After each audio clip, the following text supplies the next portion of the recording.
Бир жолу саламатсыңар. Бүгүнкү биздин сабактын эфирдин темасы бул эмоцияларды башкаруу. Эмоцияларды башкарганды үйрөнөбүз жана кенен талдайбыз, Эмоция бул эмне? Кандай ойлойсуздар? Эмоция бул эмне? Эмоция бул негизи маалымат, энергия. Мындай бизде денебиз биздин акылыбыз менен кандай общение кылат.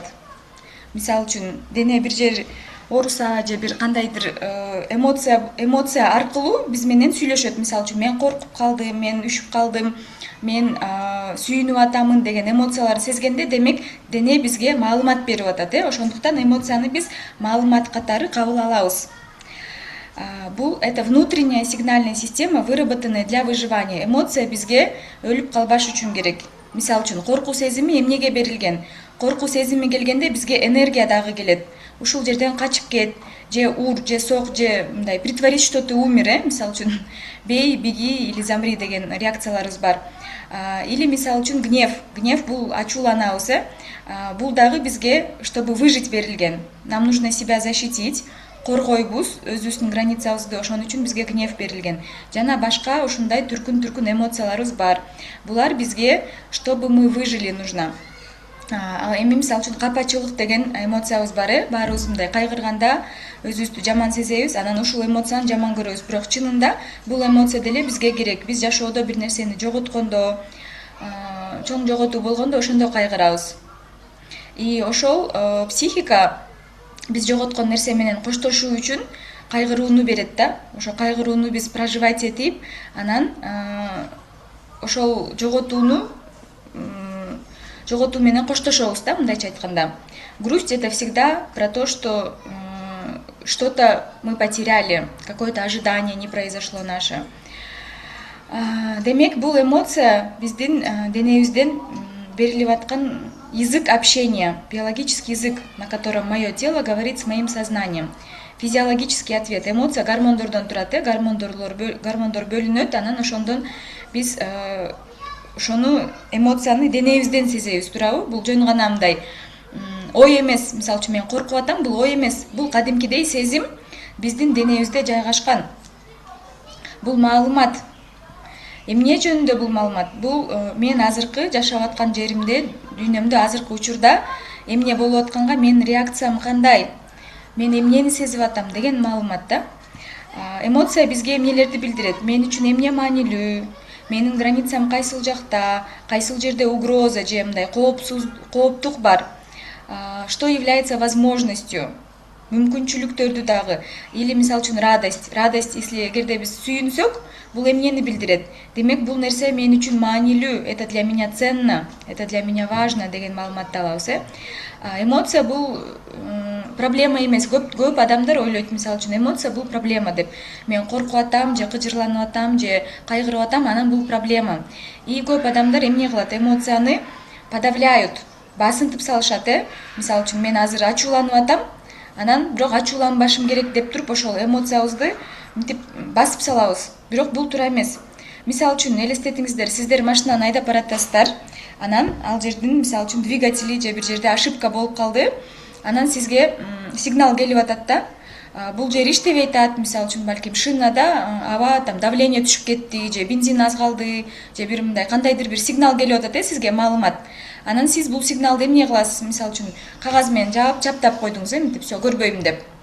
Это то же самое, что и подавлять эмоции.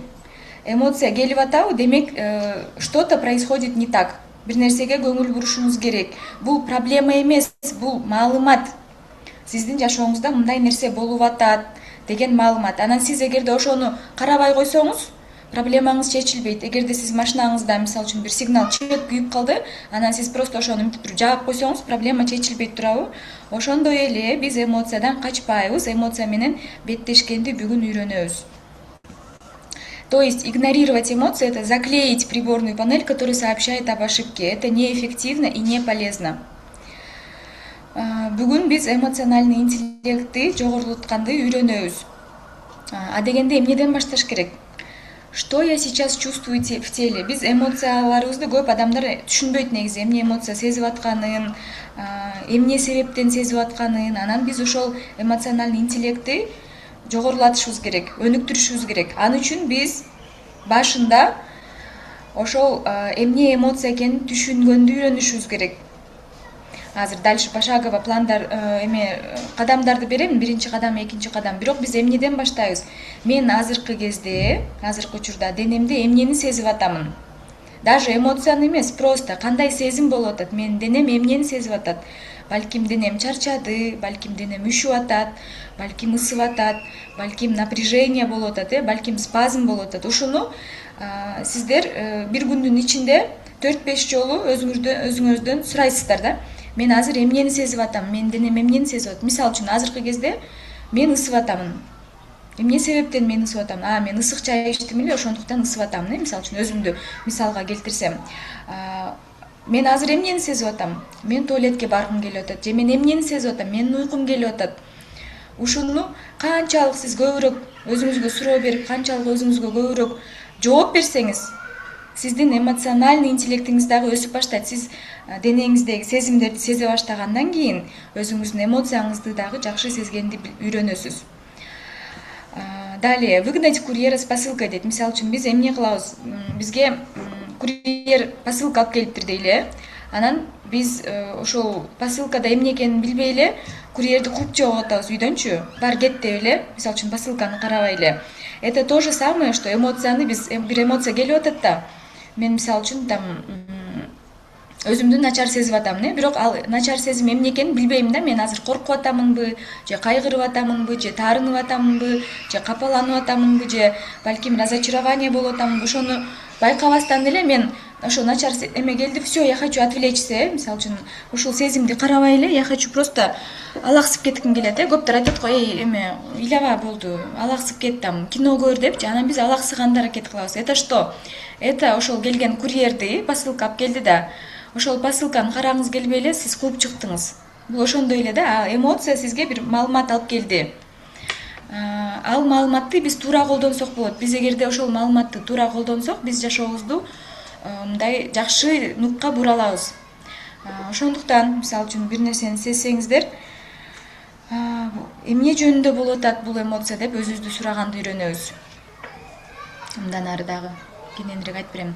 Эмоциональная грамотность. Вот, ушул 4 кадамдан турат. Эмоциональная грамотность бизге эмне үчүн керек? Себеби дегенде, биз эмоцияны туура башкара албасак, биз жашоодо чоң ийгиликтерге жетпейбиз. Туурабы? Кичинекей жаш балага окшоп, шефибиз менен урушуп кетсек, же жолдошубуз менен урушуп кетсек, кайненебиз менен айтышып кетсек, биз өспөйбүз. Туурабы? Биз жаш бала бойдон кала беребиз. Жаш бала кандай болот? Ал мисалы үчүн жини келсе, ошону ичине сактай албайт, туурабы? Жаш бала ал ичиндеги эмоцияны сактай албайт дагы, ошол чыгара берет тышына. Биз ошол эмоцияны башкарганды үйрөнүшүбүз керек. Себеби чоң адамдар, взрослые, да, эмоционально-психически зрелые люди умеют управлять своими эмоциями. Ошондуктан бизге өнүгүш үчүн, өсүш үчүн эмоциональный грамотность үйрөнүшүбүз керек. Бул дагы жөндөм, муну дагы үйрөнүш керек. Биз деле мисалы үчүн жазганды, окуганды үйрөндүк элек го. Ошондой сыяктуу эле эмоцияны башкарганды үйрөнөбүз. Кадамдан кадамга, Биринчи кадам бул эмне? Распознавание эмоций, эмоцияны түшүнүү. Азыркы учурда эмне эмоция болуп жатамын? У себя, у других. Мен кандай эмоция болуп атам, анан башка адамдарды дагы карап түшүнө билишибиз керек. Адамдардын кабактарын байкаганды үйрөнүңүздөр. Мисалы үчүн, сиздин собеседниgiңиз настроениясы түшүп калды, ошону байкайсызбы, байкабайсызбы, же байкабай эле жыргап дальше сүйлөй бересизби? Кээ бир адамдар бар го, мисалы үчүн сен кайгырып турсаң деле, аны байкабай эле, анан мындай болду, тигиндей болду деп өзүнүкүн айтып бере беришет. Аларда ошол эмоциональный грамотность өтө төмөн. Эмоциональный интеллект низкий. Байкабайт, түшүнбөйт. Анан мисалы үчүн дагы эмне кылсак болот? Кино көрүп атканда деле эмоцияны актерлор бизге аябай ошол режиссура, психологдор менен иштеп, ошол эмоцияны бергенге аракет кылышат. Мимика аркылуу, адамдын эмне кылып атат, кандай көрүнүп атат, лицосу, бүт ошону туура чагылдырганга аракет кылышат. Биз ошону үйрөнүшүбүз керек. Бул актер, бул персонаж, герой азыр эмне эмоцияны бизге берип атат? Эмне себептен андай болду? То есть в первую очередь мы развиваем навык узнавать эмоцию. Кандай эмоция болуп атат, мен сиздерге азыр таблица берем. Мисалы үчүн биз көптөрүбүз эмоцияларды жакшы түшүнбөйбүз, анан мынтип айтабыз да: мен өзүмдү начар сезип атам, мен билбей атам эмне болуп атканын. Или мен аябай жакшы сезип атам өзүмдү, бирок тоже билбейм да эмне себептен экенин. Мына могул жерде көрдүңүздөрбү таблица эмоций. Бизде мисалы үчүн кээ бир адамдардын багажында 5 эле эмоция бар да. Мен корктум, мен чарчадым, жиним келди, минттим, анан болду. Все, башка эмоцияларды билбейт. А эмоциянын оттеноктору болот. Анан ушуларды мы должны научиться различать. Бири-биринен айырмалайбыз. Мисалы үчүн радость, восторг, принятие, доверие, восхищение — бул баардыгы башка эмоциялар, туурабы? Мисалы үчүн мен азыр сүйүнүп жатам. Бирок сүйүнүчтүн ичине эмнелер кирет? Сүйүнүчтүн кандай түрлөрү бар, Мисалы үчүн восторг. Бул аябай чоң, мындай восторг, восхищение. Аябай сүйүнүп атам, восторг мындай. Мен ойлогондон дагы жогору болуп кетсе, ошондо мен восторг болом, Радость бар. Мен сүйүнүп атамын, демек мен оюмдагы бир нерсе аткарылды, же мен оюмдагыдай болду, это радость, Безмятежность — это спокойствие. Мен азыр эч нерсе мындай сарсанаа кылган жок, кабатыр кылган жок, это безмятежность. Удивление, удивление, таң калуу, грусть, неудовольствие, злость, досада, презрение, агрессия, интерес, кызыгуу, тоже. Возбуждение, толкундануу, раскаяние бул эмне? Бир нерсеге өкүнүү. Ушул эмоциянын оттенокторун түшүнгөндү үйрөнөбүз. Сиздерге тапшырма. Мен азыр жана биринчи тапшырманы аткарабыз, менин денем эмнени сезип атат. Анан экинчиси, мен кайсы эмоциядамын азыркы кезде. Мисалы үчүн мен азыркы кезде кандай эмоциядамын? Азыр өзүңүздөн сураңыздар. Что я сейчас чувствую? Мисалы үчүн мен өзүмдүкүн айтып кетейин. Я сейчас чувствую интерес, кызыгуу, мен кызыгып айтып берип атам теманы сиздерге. Ошол эле кезде толкундануу, волнение. Эмне себептен? Себеби мен сиздерге аябай пайдалуу маалыматтарды берип атам. Ошондуктан мен толкунданып атам. Коркуу жок менде, мисалы үчүн кандай мен туура эмес сүйлөп коемунбу деген коркуу жок, тревога жок. Бирок ошол эле кезде толкундануу бар. Вау, азыр сонун жакшы маалыматтар кетип атат менден деген. Мен азыр ошо эки эмоциядамын, интерес и возбуждение, толкундануу. Анан эфирдин аягында мисалы үчүн балким чарчаймын или балким радость болот. Силердин отзывыңарды окуганда балким мен сүйүнөмүн. Көрдүңүздөрбү, мен бир эле сааттын ичинде канча көп эмоцияны сеземин, Анан ошол эмоция эмне экенин мен өзүмө түшүндүрүп бере аламын. Бул биринчи кадам. Чатка жазып туруңуздар, бир нерсе суроо болсо же түшүнбөгөн болсоңуздар. Понимание, түшүнүү, бул эмоция кайсыл жактан келди, эмне себептен? Мен азыр сиздерге айтып бердим, мен эмнени сезип атамын, кызыгууну жана толкунданууну. Анан эмне себептен мен ушуну сезип атамын, тоже мен сиздерге түшүндүрүп бердим. Демек сиздерге экинчи тапшырма бул, мен бул эмоцияны эмне себептен сезип атамын. Мен кээ бир адамдар мындай мен бүгүн настроением түшүп кетти. Анан сурайсың да, сенин настроениең маанайың качан түшүп кетти десе, билбейм, ушу даже эсинде жок. Себеби ал эмоциясын байкаганды үйрөнгөн эмес, байкабайт. Ал кайсы маалда эмоциясы, настроениясы эмне себептен түшкөнүн да билбейт да. А мен мисалы үчүн ошону психолог болгондуктан, өзүмдүн эмоцияларымды аябай жакшы билгендиктен, ар дайым билемин да, менин бүгүн маанайымды эмне түшүрдү, кайсы учурда менин маанайым түшүп кетти. Мисалы үчүн жана мен жолдошум менен сүйлөшүп аткан кезде түшүп кеттиби, же мен видеону көргөндө түшүп кеттиби, же балам менен сүйлөшүп атканда мен анын ооруп атканын, жөтөлүп атканын угуп, анан маанайым түшүп кеттиби. Ушунун баарын мен заматта байкаймын да, себеби дегенде бул жөндөм. Мурун мен деле билбейт болчумун. Просто эле бир кезде чарчап калам, анан эмне болгонун өзүм да түшүнбөйм да. Мындай эле билбейм эмне болуп атканын. Биз ошол эмоцияны билбесек, түшүнбөсөк, биз ошону оңдой албайбыз да, понимаете? Ошондуктан бул биринчи кадамдар: эмоцияны түшүнүү, эмоция эмне, кандай эмоция экенин аныктоо, жана ал эмне себептен бул эмоция мага келди, эмне мага маалымат берип атат бул эмоция. Мисалы үчүн коркуу сезими келсе, эмнеден мен коркуп атамын? Балки мен ошондон жакшыраак даярданышым керек, балки мен ошону өзгөртүшүм керек, же эмне кылышым керек? Туурабы? Принятие. Принятие бул үчүнчү кадам. Принятие — это значит разрешить себе чувствовать, өзүбүзгө ошол эмоцияны сезгенге жол берүү. Мисалы үчүн биз кээде кайгырабыз, анан биздин курбубуз эмне деп айтат? Ой, кайгырба, ыйлаба, баары жакшы болот, ыйлаба. То есть нету принятия, да, есть вот нельзя эмоцияны кабыл алышыбыз керек. Ооба мен ушуну мен кайгырып атамын, эмне себептен кайгырып атамын, себеби мен бүгүн аварияга түшүп калдым. Азыр кайгырып атамынбы, демек ошол кайгырууда болушубуз керек, андан качпашыбыз керек. Туурабы? Ушул кайгыруу же мисалы үчүн ачууланып атам, бирөө менин границамды бузуп койду, бирөө мен оюмдагыдай кылбай койду, мен машинамды сүзүп кетти же мен ачууланып атамын. Анан бизге көптөр айтат, ачууланба деп, эми ачууланба деп айтышат, себеби биз ачууланганда бир мындай туура эмес кыймыл аракет кылып коюшубуз мүмкүн. А биз кыймыл аракет кылгандан мурун ушул эмоцияны өзүбүзгө уруксат беришибиз керек. Сезгенди, анан поступок, действие бул анан болот. Вот эмоционально грамотный человек, он умеет прожить эмоцию и потом сделать реакцию. Мисалы үчүн эмоционально грамотный эмес адам кандай кылат? Бир нерсе болду, момент, замат реакция берет. Бир нерсеге таарынып калды, замат ыйлап же замат айтып салат, же мындай ичине сактай албайт, эч нерсе кыла албайт. А эмоционально грамотный человек ал эмоцияларын жакшы түшүнөт, анализдегенди билет. Вакыт, самое главное вакыт, да. Мисалы үчүн бир нерсе болду, анан ошого реакцияны кечирээк берет, через какое-то время. Мындай убакыт бар да, анда пространство бар, анын ресурсу чоң адамдынчы, бул адамдын.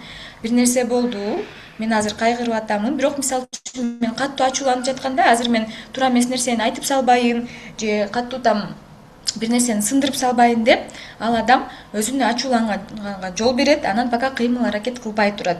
Ал ойлонот, мен кандай реакция кылсам туура болот деп.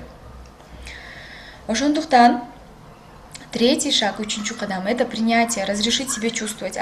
Ушу мен эмнеге кайгырып атам, кайгырбашым керек деп. Кээ бир адамдар кайгырса же ачууланса, өзүн күнөөлүү сезип кетет. Мен я такая неблагодарная. Мындай кылып атса, мен еще кайгырып атам. Бул каяктан келет? Бул дагы деле ошол баягы эле бала чактан келет, кичинекей кезибизде. Мисалы үчүн бизге кукла алып берди ата-энебиз, анан биз мага бул кукла жаккан жок деп эмоциябызды көргөздүк, настоящий эмоциябызды көргөздүк. Анан бизге айтат, тебе не стыдно? Уялбайсыңбы? Биз сага ушунча акчаны коротуп, сага кукла алып берип атсак, а сен ушинтип атасың деп бизди сезген эмоциябызга күнөөлүү кылып коет, Ошондо биз ойлоп калабыз, демек мен сезген эмоциям туура эмес. Мен күнөөлүү сезип атам өзүмдү.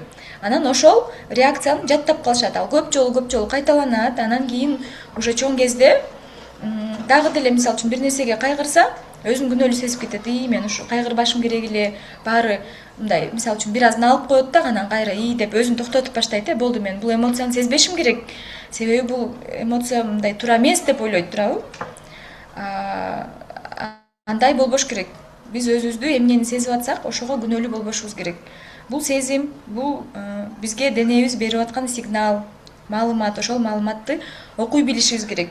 Эмнеге мага мындай маалымат келип атат, эмнеге мындай мага сезим келип атат деп. Ошондуктан регуляция бул эмне? Регуляция бул 4-чү кадам. Мага бир эмоция келди, азыркы учурда, мен ал эмне эмоция экенин түшүндүм, ал кайсыл жактан чыгып келгенин билдим, өзүмө ушул эмоцияны сезгенге уруксат бердим, жол бердим. Анан эми регуляция бул эмне? Умение выбирать реакцию. Мен кандай реакция кылсам туура болот, ушуну тандаймын. Мисалы үчүн мен ачууланып барып туруп эле бирөөнүн идиштерин талкалап салсам же кийимдерин кесип салсам, бул мага проблема болот, туурабы? Мен эмнеге жиним келип атат, биз эмне жөнүндө сүйлөштүк, ал эмнени кылбай койду, мен ушуну кантип туура жеткирсем болот ушул адамга деген, бул уже выбор реакции, бул свобода, да, адамда свобода бар. Эгерде биз ошо эмоция келди, анан замат эле ошого реакция берип салсак, демек биз эмоционально неграмотный люди. И анан дагы мындай момент бар да, биз эмоцияны башкара алышыбыз керек. Эмоция бизди эмес, а биз эмоцияны башкарышыбыз керек. Мисалы үчүн кээ бир адамдарды кандай болот? Эмоция башкарып кетет. Мен ушунча, я в тревоге, да, или я в злости дейт, То есть я в злости деген сөз бул эмне? Мен злосттун ичиндемин. То есть злость ушунчалык менден чоң, и ал мени башкарып атат. А эмоционально грамотный адамдыкы кандай? Злость внутри меня. Я чувствую злость деп айтат ал.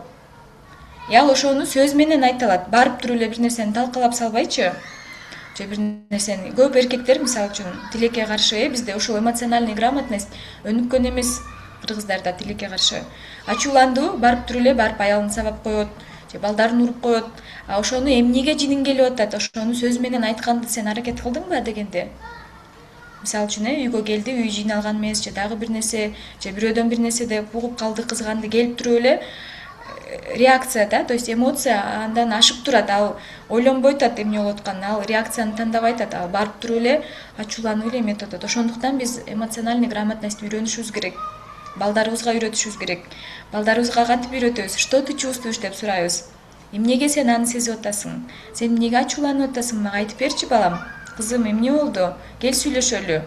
Балки мен сага жардам бере аламын, ушинтип сүйлөшкөндү үйрөнөбүз. А эгерде ал бала мисалы үчүн сизди көрүп чоңойт да, сиз дагы жиниңиз келип эле ачууланып эле барып балаңызды бир чаптыңыз, ал деле ушул реакцияны үйрөнөт да, анын деле ачуусу келсе кийин ал өзүнүн баласын урат, ушинтип уланып кете берет. Туурабы? Мисалы үчүн эми такыр урбагыла деп мен сиздерге эч нерсе деп айта албайм, бирок ургандын ордуна дагы кандай жолдор бар тарбияланын. Ошону түшүндүрүп берүү, наказание берүү. Мисалы үчүн муну сен туура эмес кылдың, кел эми биз сага мындай наказание беребиз деп. Туура көрдүңөрбү? Реакциялар көп. А биз эмнени тандайбыз? Биз эч нерсени, бизде тандоо жок. Биз просто эмоция болдук, барып туруп эле эмоция менен бир нерсени кылып салдык. Болду. Бизде бир эле жол да, ошо кичинекейибизде үйрөнгөн, ата энебиз кылган жол, ошону барып туруп эле кайталай беребиз. Выбора нет у нас. Ошондуктан быть эмоциональным, да, эмоционально неграмотным, это быть захваченным этой эмоцией. Ошол эмоция келдиби, а мен ошол эмоцияны эч кандай анализдебей эле, түшүнбөй эле барып туруп эле бир нерселерди кылып салдым. Анан эмоционалдуу болгон бул жаман эмес. Болгону ошол эмоция бул аябай жакшы. Болгону ошол эмоцияны туура пайдалана билүү. Мисалы үчүн бычак деле, бычак менен тамак жасаса болот, ошол эле учурда бычак менен бирөөнү сайып койсо болот, бирөөгө ден соолугуна шек келтирсе болот. Ошондой эле эмоция тоже бул мындай сам по себе нейтральный эле нерсе. Ошол эмоция менен биз туура эффективдүү бир нерселерге жетишсек болот. Же бир нерсени туура эмес кылсак болот, туурабы? Көрдүңүздөрбү? Ошол инструментти биз пайдаланганды бүгүнкү күндө үйрөнүп атабыз. Мына таблица эмоций көргөздүм. Кандай эмоция, кандай оттенокторду үйрөнөбүз, өзүбүзгө жооп беребиз ар дайым. Мен кандай эмоцияны сезип атамын? Сүйүнүп атамын, эмне себептен сүйүнүп атамын? Бул болгон үчүн. Хорошо. Мен эми эмне кылышым керек? Көрдүңүздөрбү? Кандай кадамдар бар? Эми, что такое здоровое проживание? Поток реки протекает через вас, да? Здоровое проживание эмоций бул эмне? Азыр мен сиздерге картина менен мисал келтирип түшүндүрөм, да? Здоровое проживание эмоций. Мисал үчүн бир нерсеге ачууландык, бир нерсеге ачууландык, анан как это можно здорово прожить? Мисал үчүн здорово, да, прожить. Суунун мисалында келтиребиз, да? Суу мынтип агып атат, Суу агып атат, ошол эмоция дагы биздин денебизден агат. Просто протекает. Биз аны карайбыз, байкайбыз, дем алабыз. Ооба, мен азыр ачууланып атам. Эмне себептен ачууланып атам? Ушул себептен, бул болду. Мен муну кантип чечсем болот деп, вот суу агып атат го, ошондой эле эмоция биздин денебизде агат. Эми мисалы үчүн сиздер дагы тереңирээк түшүнүш үчүн кийинки мисалды келтирем. Подавление бул эмне? Басып салуу эмоцияны бул эмне? Это создание плотины. Плотина деген эмне? Дамба, сууну кармап турган. То есть бизге ачуулануу келди, биз аны тышка чыгарбай атабыз. Бир нерсеге ачууландык, аны тышка чыгарбай атабыз, мынтип жаап коюп атабыз. Ошол эле учурда бул плотина сууну кармап турат. Суу эмне болот? Суу эч жака жок болуп кетпейт. Суу топтоло берет. Анан плотинага болгон давление күчөйт. Ошол плотинаны биз кармап тура беребиз, анан бир күнү эмне болобуз? Бир күнү жарылабыз, Давайте дальше көргөзөйүн.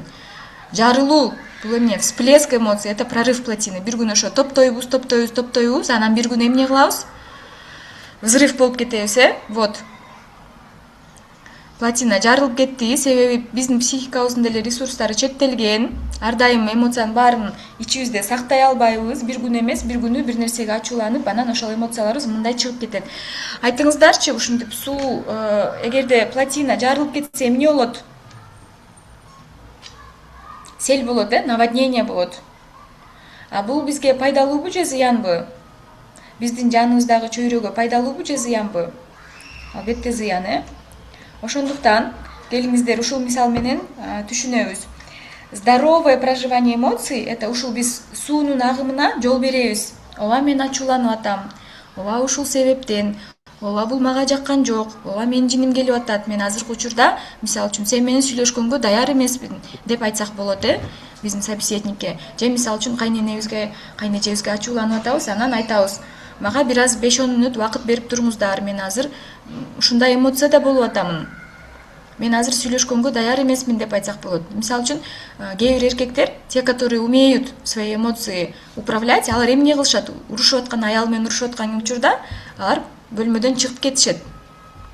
Азыр мен ачууланып атып, туура эмес нерсе кылып ийбейин деп чыгып кетишет. Көрдүңүздөрбү? Это тоже нормально. Анан чыгып, мисалы үчүн, өзүнүн ачуусун чыгарат эшикке, чыгып, дем алып же басып. Ошол энергия бизден чыгып кетиш керек. Анан биз мисалы үчүн ошол энергияны кыймылга жумшай ийсек, эмоция да чыгып кетет. Бул поток, бир нерсени түшүнүп алыңыздар. Эмоциянын потогу бесконечный эмес да. Ал бүтөт бир кезде. Сиз дайыма эле мисалы үчүн кайгырып же дайыма эле ачууланбайсыз. Бир кезде бүтүп калат. Мына болуп атат, анан бүтүп калды.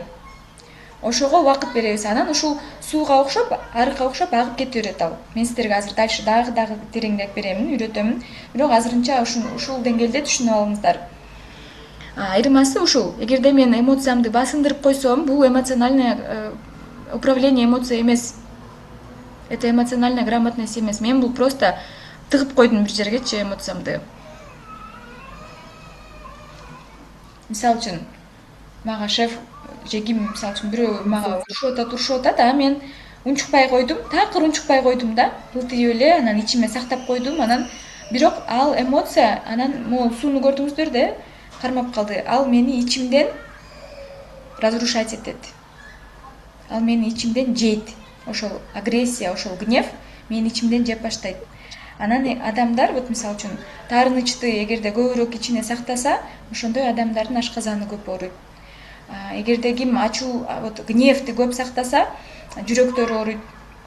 Ким могул жерге келип аткан сөздү айтпай артка кетире берсе, тамагы, анан щитовидкасы ооруйт. Көрдүңүздөрбү? Бул эмоциянын энергиясы бар. Анан эмоция денеде жашайт. Ошондуктан эмоцияны биз туура чыгарганды үйрөнүшүбүз керек. Так, практика. Что я чувствую? Почему я это чувствую? Что произошло? Не винить себя. Жанагы мен айткан эле кадамдарды азыр практика кылып ушуну жазып алыңыздар. Эгерде сиз эмоция болуп атсаңыз, өзүңүздөн сурайсыз. Мен азыр эмнени сезип атам? Эмне себептен сезип атам? Бул эмне болду? Ушул эмоциянын себеби эмнеде? Качан болду? Ким менин маанайымды түшүрдү? Эмне себептен? Мен ушуну кантип түшүндүрүп жеткирсем болот, Не винить себя, өзүбүздү күнөөлөбөйбүз, кандай эмоция болбосун, биз ушул эмоцияны сезгенге күнөөлүү эмеспиз. Бул биздин денебиздин реакциясы, туурабы? Мисалы үчүн, сиз үшүсөңүз, өзүңүздү күнөөлүү сезбейсиз го? Именно мен үшүп атам, зачем үшүп атам деп, туурабы? Бул температурага болгон реакция. Ошондой эле эмоция дагы бул реакция. Бир нерсеге болду, биздин психикабызга туура келбеген, анан ошол эмоцияны сездик. Перенос внимания на дыхание. Воздух входит и выходит. Мисалы үчүн, азыркы учурда сиз катуу эмоцияга келдиңиз. Өзүбүздүн вниманиябызды, көңүлүбүздү дем алууга бурабыз. Аба кирип атат, чыгып атат, дем алабыз, Воздух входит, выходит. Анан заземление ногами. Сөзсүз бутубузду жерге коебуз. Так, звук өчүрүп коюңуз, Звук бизге мешать этет. Заземление ногами, бул бутубузду жерге коюп, ошондо эмне болот? Биз дагы энергия, эмоцияны заземлять этебиз. Бизге мындай реакция бербей, мындай токтогонго жардам берет. Заземление. Азыр сиздерге дагы мисалдарды алып келемин. Ушул кинону ким көрдү эле? Джокер деген кино, Джокер эмне кылат? Бул аябай кайгылуу история, чынында.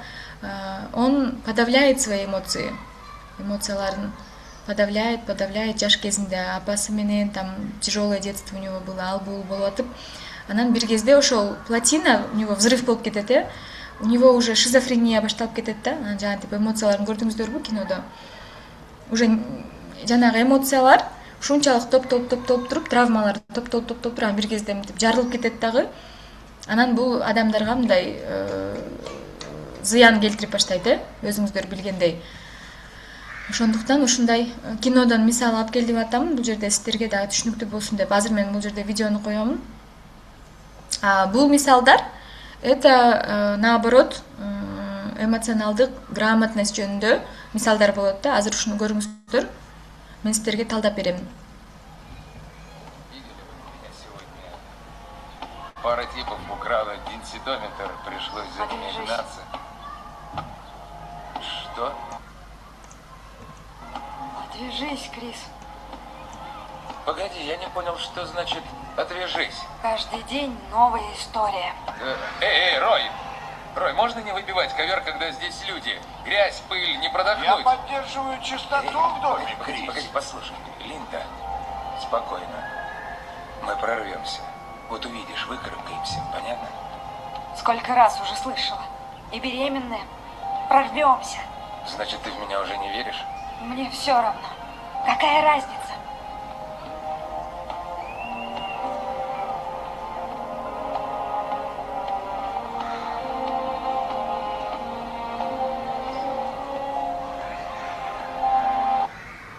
Көрдүңүздөрбү, ушул үзүндүдө главный герой эмнени сезип атат? Мына башында бир историяны айтып берип атат, азыр жаңыдан коёмун. Меня сегодня пара типов украла денситометр, пришлось за ними гнаться. Мына «отвяжись» деп айтканда аялы бул сразу байкады, эмне эмоция экенин. Бул ачууланып атат. Что деп сразу көңүл буруп туруп сурап баштады. Погоди, я не понял, что значит «отвяжись». Каждый день новая история. Анан, кечиресиздер. Анан эмне кылды? Бул сразу ответ ачууланып кетпестен суроо берип атат. Эмне болду? Расскажи мне, что произошло депчи? Суроо берип атат. Видела бы ты меня сегодня украла. Погоди, я не понял, что значит «отвяжись». Каждый день новая история. Эй, Рой! Рой, можно не выбивать ковер, когда здесь люди? Грязь, пыль, не... Кошунасын дагы сурайт, ушул деп кое туруңуздарчы, деп. Не выбивайте грязь, пыль. Бул мындай эмоцияга сразу кирип кеткен жок. Эмоцияны башкара билип атат, Я поддерживаю чистоту в доме, Крис. Погоди, послушай. Линда, спокойно. Спокойно, да? Призывает, кое тур, мындай сүйлөшөлү деп атат. Мы прорвемся. Вот увидишь, выкарабкаемся, понятно? Сколько раз уже слышала. И беременная. Прорвемся. Значит, ты в меня уже не веришь? Мне все равно. Какая разница?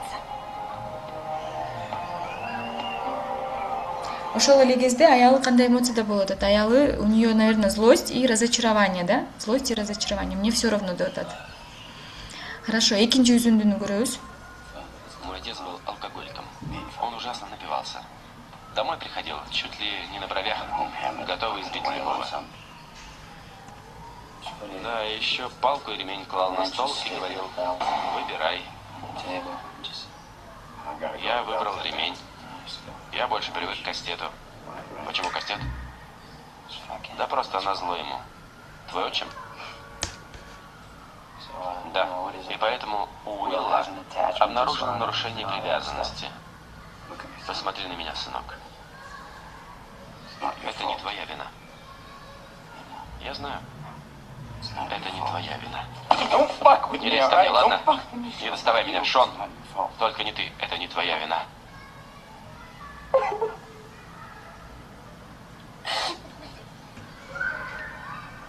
Это не твоя вина. Бул үзүндүдө биз эмнени көрдүк?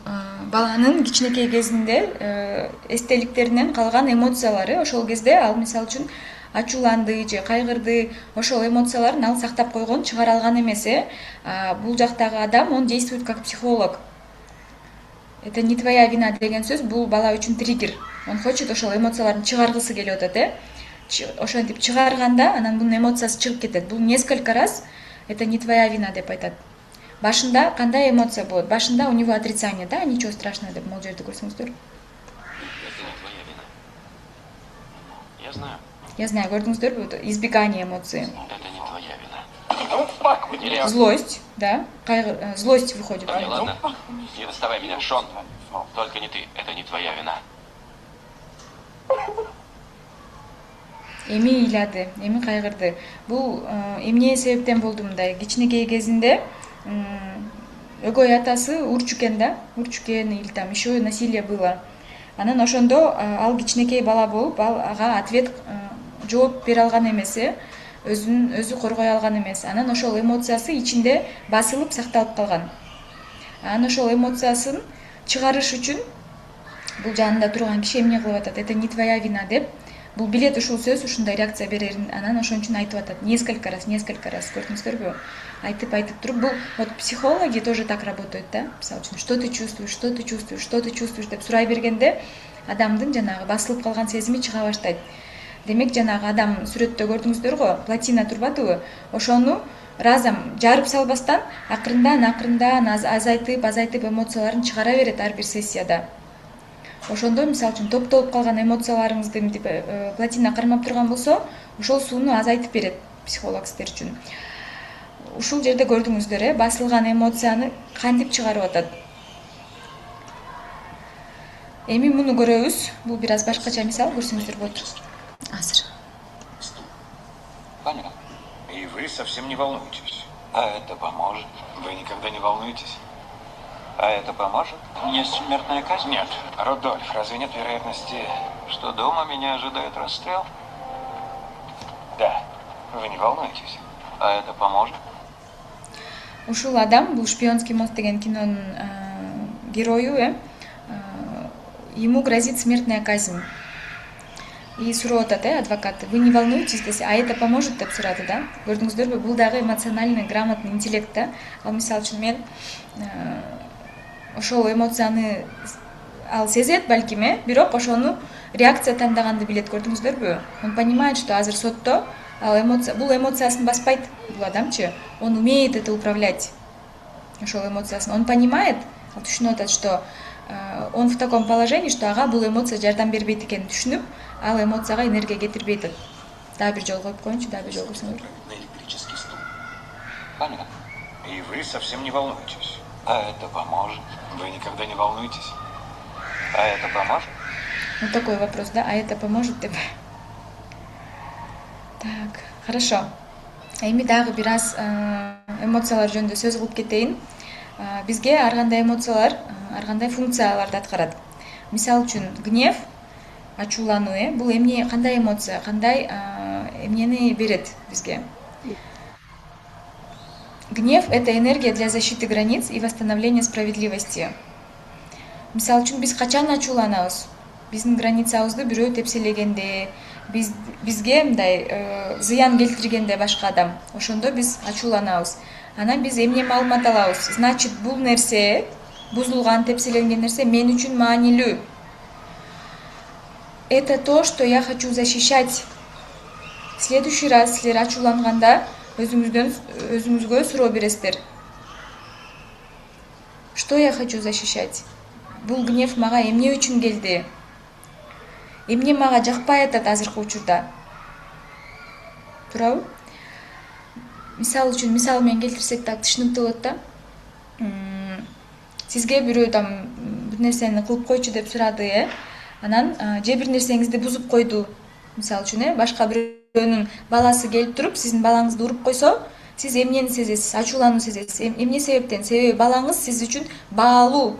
А эгерде башка бирөөнүн баласын уруп койгон болсо, эми бир аз ачууланасыз, бирок анча ачууланбайсыз, туурабы? Себеби башка бирөөнүн баласы сиз үчүн анчалык деле маанилүү эмес. А эмне сиз үчүн маанилүү болсо, демек ушуну сиз коргошуңуз керек. Ошол сиз үчүн маанилүү, анан ошон үчүн сиз гневти сезесиз. Демек, кийинки жолу ачуулануу сезгенде өзүңүздөн сурайсыз. Про что этот гнев? Эмнеге мен ачууландым? Эмнени коргогум келип атат деп суроо бересиз. Дальше. Здоровая форма гнева – это ассертивное общение, а не агрессия. Мисалы үчүн, ушул ачууланууну кантип чыгарсак болот? Ушул гневный эмоцияны, гнев менен дайыма энергия келет. Биз ачуулансак, энергия болот, кадимкидей мисалы үчүн уктай албайбыз. Кимдин эсинде бар? Ачууланса уктай албай калат, мисалы үчүн жатып тынч уктай албайбыз го. Ошол энергияны биз бир жака кетирип салгыбыз келет, же бирөө менен урушуп салгыбыз келет, же бир нерсени баштап ийгибиз келет. Кээ бир адамдар бирөөгө ачууланат, мисалы үчүн сен неудачник деп бирөө сиздерге айтып шылдыңдаса, ошол эмоцияны сиз ал менен урушуп анан кетире бербестен, ошол эмоцияны мотивация катары колдонсо болот. Кээ бир адамдар ушундай кылат да, мисалы үчүн эмоция алды, гнев, анан ошол эмоция менен барып туруп ал ийгиликке жетиши мүмкүн. Эгерде кааласа, ошол мисалы үчүн сен муну кыла албайсың деп айтса, барып ошону кылат, кээ бир өжөр адамдар. Көрдүңөрбү, бул гнев менен энергия кошо келди. Анан ошол энергияны туура нукка салып ийди да. То есть суу келди, суу келип атат, анан ошол сууну туура керектүү жерге буруп койду бул адам. Көрдүңүздөрбү? Эгерде ал адам мынтип туруп аны түртүп эметип койсо, дагы жанагынтип суу топтоло берет, чирий берет, анан жакшы болбойт. Страх, коркуу эмне жөнүндө? Коркууну сезсеңиз, демек действуй деген сигнал да бул. Мисалы үчүн биз бир нерседен корксок, бизге дагы энергия келет. Же ал жерден качып кетишибиз керек, же ал биз коркуп аткан нерсени уничтожить нам надо, да, мисалы үчүн врага. Же мисалы үчүн пока эч нерсе кылбашыбыз керек. И эгерде сиз бир нерседен коркуп аткан болсоңуз, бүгүнкү күндө бул эмне жөнүндө коркуу деп өзүңүздөн сурап бересиз да. Мисалы үчүн балким мен эмнеден корком? Түз эфирге чыккандан корком, Көбүнчөсүн биз эмнеден корксок, ошол жерде наша зона роста. Ошол жерден биз өсөбүз. Ошондо коркуп атканда коркууну жаап койбостон, игнор кылып койбостон, бул эмне коркуу, мен эмне үчүн мындан коркуп атам, эмне болот мен муну кылсам?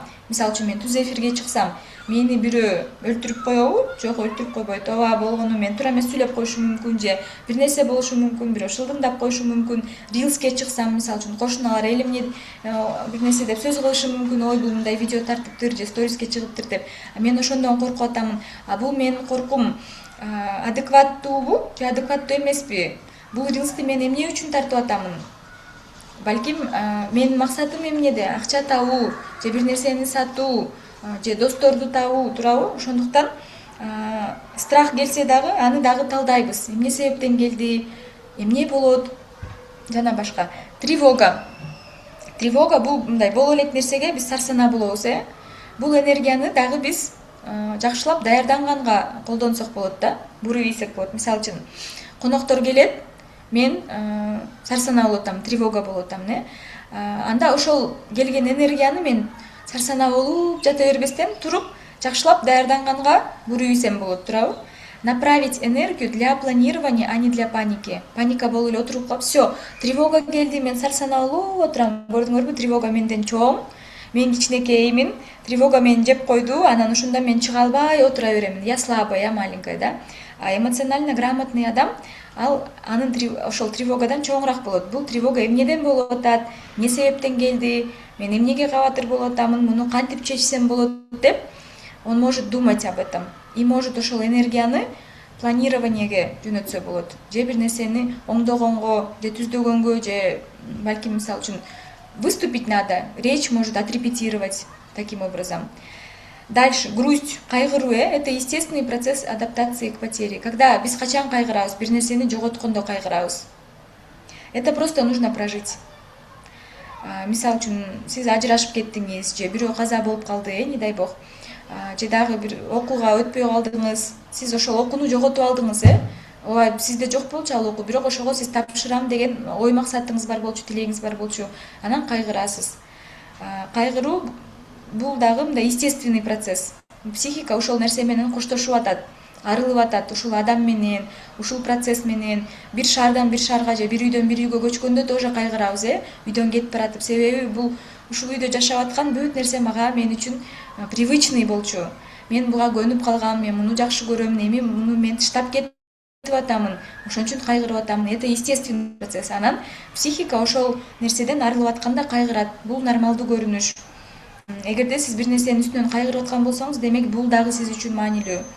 Как проживать грусть? Тоже надо арык агат го, ошондой эле ошого жол бериш керек. Ооба, мен азыр кайгырып атамын, дем алам, анан мен ыйлабашым керек, кайгырбашым керек деп басып койбойбуз. Себеби биз басып койсок, өзүңүздөр билесиздер эмне болот, Дагы эле баягыдай плотина түзүп аткан болобуз. Ошондуктан ар бир эмоциянын дагы көрдүңүздөр бар кандай функциялары бар. Эмоциялардын баардыгы нормалдуу. Ушундай эмоцияларды сезип аткан болсоңуздар, өзүңүздү тереңирээк изилдесеңиз болот, көбүрөөк маалымат алсаңыздар болот. Эгерде албетте сиз азыркы учурда, азыркы жашыңызга келип көп эмоцияны сактап койгон болсоңуз, жанагы платинаңыз аябай чоң болсо, артында көп суу басылган болсо, балким сизге психологдун, специалисттин жардамы керек болушу мүмкүн. Себеби анын баарын сиз өзүңүз чыгарып эмете албайсыз, ошондо психолог жана кинодогудай кылып азастан чыгарып, азайтып сиздин жашооңузду жеңилдетип берет. Ошон үчүн бизге психологдор керек. Же балким сиз ушунчалык сиздин жашооңузда чоң жоготуу болду, же депрессия болду, сиз уже өзүңүзгө өзүңүз жардам бере албай атасыз. Ошондой учурларда дагы сизге балким психологдун жардамы керек болушу мүмкүн. Эмоция бизде аябай көп сакталган эмоция болсо, бул сөзсүз түрдө биздин ден соолугубузга зыян келтирет. Ал эми ассертивное общение бул эмне?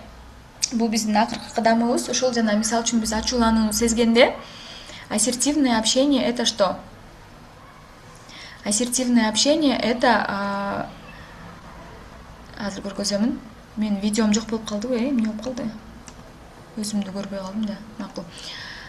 Так, мисалы үчүн бир нерсе болду, сизге жакпаган, анан ушул гневди, эмоцияңызды башка адамга сөз менен жеткире билүү. Мисалы үчүн сиз бирөө менен урушуп кеттиңиз, ошол эле жолдошуңуз менен же апаңыз менен, анан ошону биз ачууланып, идиштерди талкалап, бир нерселерди сындырып эметпестен кандай жеткирсек болот? Мындай сөздөрдү колдонсок болот. Мен мындай сезимди сезип жатамын. Я чувствую гнев, Эмне себептен сезип атам? Себеби биз мындай нерсени сүйлөштүк экөөбүз. Жашоодо чынында мындай нерсе болуп калды. Сен, мисалы үчүн, вот здесь ты меня подвёл, сен менин карзымды бербей койдуң, же мындай кылдың, ошол мага жаккан жок деп айтабыз. Бул жерде дагы мындай байкасаңыздар, башка адамды сразу күнөөлөп кирип кетпейбиз да.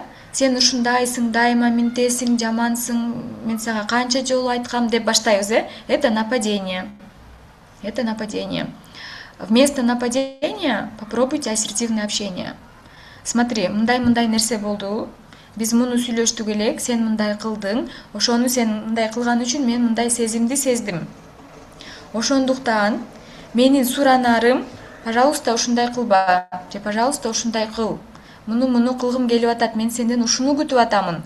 И бул жерде дагы намек жок. Мисалы үчүн бизде кыргыздарда аябай, кыргыздарда эле эмес, азиаттарда, менин оюмда, намек менен сүйлөшкөндү жакшы көрөбүз да.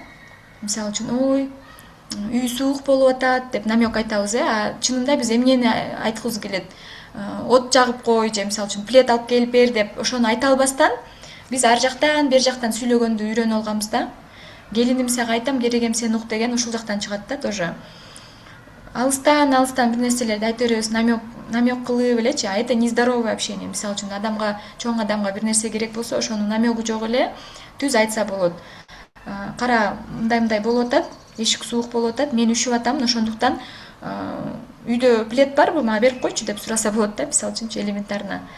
Же башка дагы мисалдар көп, Биз ошол намек менен сүйлөп көнүп калганбыз, ошондуктан ассертивное общение бул эмне? Бул эффективдүү коммуникация. Мен муну сезип атамын, себеби ушундай болду, мен мындай кылдым, мен мындайды күткөнмүн, мындай болгон жок, же мындай болду. Ошондуктан бул мен үчүн аябай маанилүү, себеби бул. Анан ошондуктан мен мындай нерсени сурагым келет эле. Вот, если ушуну үйрөнүп алсаңыздар, ушуну практика кылсаңыздар, көп урушуулар жок болуп кетет жашоодочу. Себеби урушкандын деле себеби ошол эмоция болуп атат да, биз ошол эмоцияны туура нукка буруп коебуз через ассертивное общение. Ооба, мен муну сездим, демек мен ушул маалыматты башка адамга жеткиришим керек. Так, ушундай. Ушул менен бүгүнкү сабагыбыз аяктады. Менин оюмча сиздерге пайдалуу болду деп ишенем. Суроолоруңуздар болсо жазып койсоңуздар болот. Жана ошол эмоцияларыңызды силер топтобой, туура агымга салып, туура нукка буруп, ассертивный общенияны үйрөнөсүздөр деген үмүттөмүн. Ошондуктан баарыңыздарга рахмат, эфирдин аягына чейин көргөндөргө. Ушул менен бүгүнкү биздин сабак аяктайт. Чоң рахмат сиздерге.